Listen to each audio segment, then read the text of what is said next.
Atlanta, Georgia, because it is time to celebrate women in baseball with the Sports Power Brunch. It is going to be an amazing day filled with so many powerful women, so many powerful words.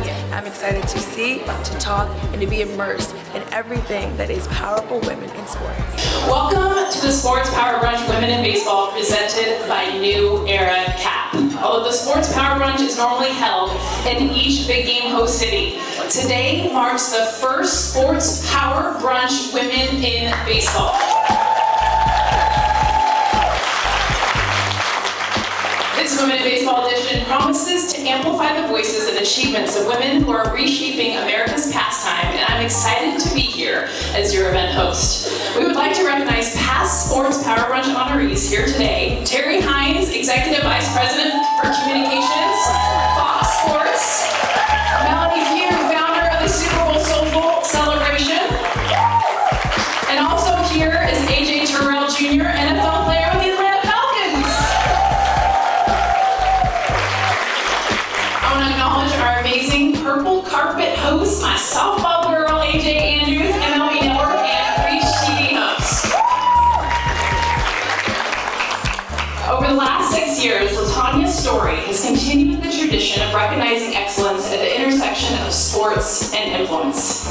The Sports Power Brunch has become a cultural touchpoint, celebrating prominent women in the sports industry while fostering space for connection, recognition, and legacy building. LaTonya, thank you so much for the work that you do to amplify women in sports.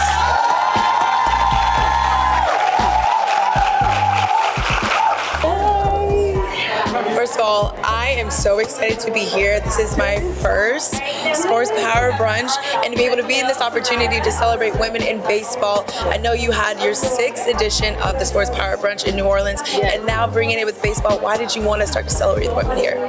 Yes, well, first of all, you're my home city. So with the All-Star Weekend being here in Atlanta, I said we have to do something. So being able to partner with New Era to see this come to life was a dream come true. And I want people to be able to learn and know more about these incredible women who are running the baseball.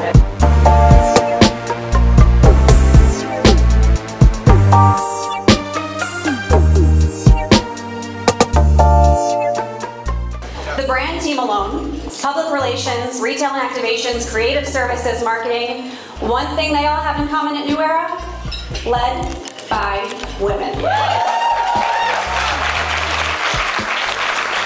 And that commitment isn't new. It's woven into the fabric of our story, literally.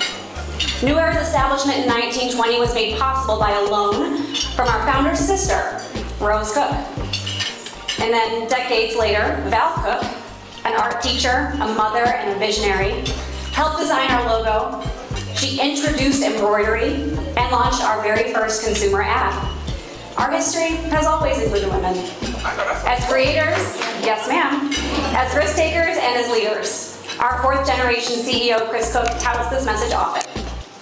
At New Era, we believe baseball is a reflection of culture, and culture is shaped by everyone, not just those players on the field. No. It's the women behind the cameras, behind the data, behind the creative, behind the contracts, behind the scenes, and as you'll see today, more and more in front of the scenes. Through these moments of uncertainty, I've realized that leadership is not about having all the answers. It's about asking good questions. It's about listening. It's about surrounding yourself with people who challenge you, who force you to be better, who make you see things you would not otherwise see. And it's about creating spaces where voices, particularly those who historically perhaps haven't had an opportunity to be heard, feel comfortable speaking out. What makes this community powerful is not our individual achievements. It's how we come together and we lift each other up. The mentorship, the honest conversations, and sometimes those are hard, and the willingness to lift as we climb, that's where we move this industry forward. So today, it's a celebration. We get to celebrate that spirit. I encourage you to lean into the uncertainty, take risks, and refuse to let fear or doubt hold you or anyone else back. Invest in your relationships, ask for help, and never underestimate the impact that you can have on someone else just by showing up.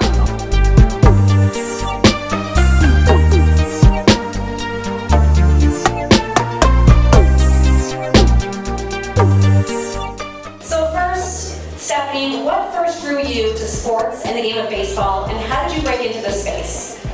Yeah, I would say I was a collegiate athlete myself, not baseball of course, but I played volleyball at West Virginia University. And just understanding how important weight room training was for me. You guys saw me walk up on stage at 3, so playing D1 volleyball is pretty tough when you're short.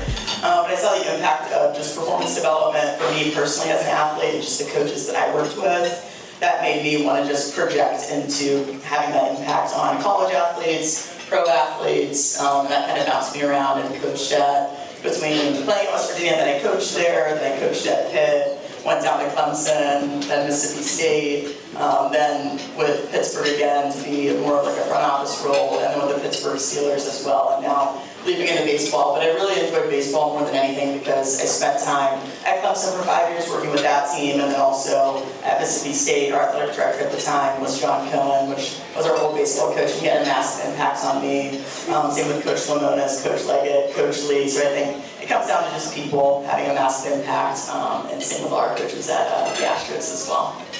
And Asia, how about you? I was not a collegiate athlete. I tried in high school and just wasn't that good. But I've always wanted to work on the biggest brands in the world as a marketer. And you'd be hard pressed to find a brand bigger than sports. So I started off on the media agency side working for Chevrolet and GM. I am a Detroit born and raised native. And then I transitioned to L'Oreal, and then I quickly realized that even though I'm a black woman, I love my hair, I love my nails, I love my makeup, I hated marketing it. So I saw that as the prime opportunity to transition into sports. So I spent time at the NBA, 7 years in the NFL, both at the league and team level.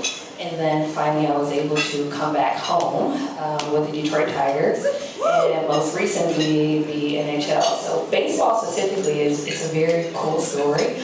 I went to a career fair while I was in college, and the first job in sports that I applied to and was denied was a marketing internship with the Detroit Tigers. And when I went to look up my final offer for taking on the vice president role, the denial letter popped up when I typed in Detroit Tigers.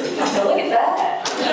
Where's Catie Lonnie? That's something she would do. Just because you're at the top or near the top, it doesn't mean that you can't reach a hand down and lift others up with you. And so I think it's hugely important to have women advocating for you. To advocate for yourself is the biggest thing, which is sometimes hard to do, but always advocate for yourself. Well, you are advocating, you're on the council with MLB for women. When you talk about what women can do to get to the position, to feel that comfortability, the confidence to go out and be the first, the fourth, the many, and have their voice get louder, what would be the advice you would give? Oh, just, keep trying and don't ever feel that your voice is being dimmed, or don't let anybody dim it for you, because it is hard, and it's hard, but as long as you keep trying, you can do anything. I always tell my daughter, don't let anybody tell you you can't do something because you're a girl, and so just keep trying. I always say girls were just like men, we're just prettier. Yeah, exactly. To the women who are building tables for the next generation, and to every fearless step we take toward equity in every industry. Cheers to pouring into each other and claiming the legacy we deserve. Cheers.